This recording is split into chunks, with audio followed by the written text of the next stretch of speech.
বাচ্চারা দূরে থাকো, এই ভিডিওটি শুধুমাত্র শিক্ষার উদ্দেশ্যে এবং মোটিভেশনের জন্য বানানো হয়েছে। আজকের ভিডিওতে বলবো যে 5টি কারণে সঙ্গীকে টাকা ধার দেবেন না। বিস্তারিত জেনে নিন, ভিডিওটি আপনার অনেক কাজে আসবে। জীবন সহজ করার জন্য অর্থের বিকল্প নেই। ভালোবাসা কিংবা যত্নের জন্য প্রয়োজন পড়ে টাকার, কারণ একটি সম্পর্ক লালন করতে হলে পালন করতে হয় কিছু দায়িত্ব, আর সেই জন্যই টাকা দরকারি। সম্পর্ক রক্ষার ক্ষেত্রে টাকার লেনদেন হলেও এই টাকাই কিন্তু অনেক সময় সম্পর্ক নষ্টের কারণ হয়ে দাঁড়ায়। আমাদের চারপাশেও এমন অনেকেই আছে যারা টাকা ধার নিলেও ফেরত দেওয়ার কথা বেমালুম ভুলে যায়। টাকার জন্য পরিবার কিংবা দাম্পত্য সম্পর্ককেও অনেক সময় দেখা দেয় অশান্তি। আপনি যদি দাম্পত্য জীবন সুখের রাখতে চান, তবে সঙ্গীকে টাকা ধার দেওয়া বন্ধ করুন। সঙ্গী যদি সত্যিই কোনো মুশকিলে পড়ে, তবে সবার আগে আপনার কর্তব্য থাকে এগিয়ে আসার।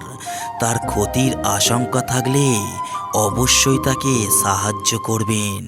কিন্তু যদি এমন হয় যে তার টাকার কোনো দরকারই নেই, অযথাই ওড়ানোর জন্য কিংবা বাড়তি খরচ করার জন্য টাকা ধার চাইছে, তাহলে দেবেন না। বোঝাই যাচ্ছে যে সে খুব একটা দায়িত্বশীল মানুষ নয়, আর তাই তো বাজে খরচের ক্ষেত্রেও পিছু পা হয় না। আপনি যদি তাকে টাকা ধার দেন, তবে তা পরবর্তীতে সম্পর্কের ক্ষেত্রে চাপ সৃষ্টি করবে।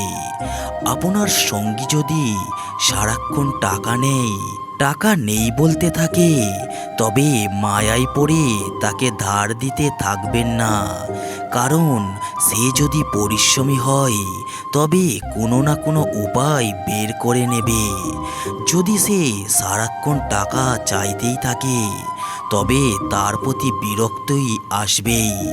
এইভাবেই চলতে থাকলে সম্পর্ক নষ্ট হতে বাধ্য।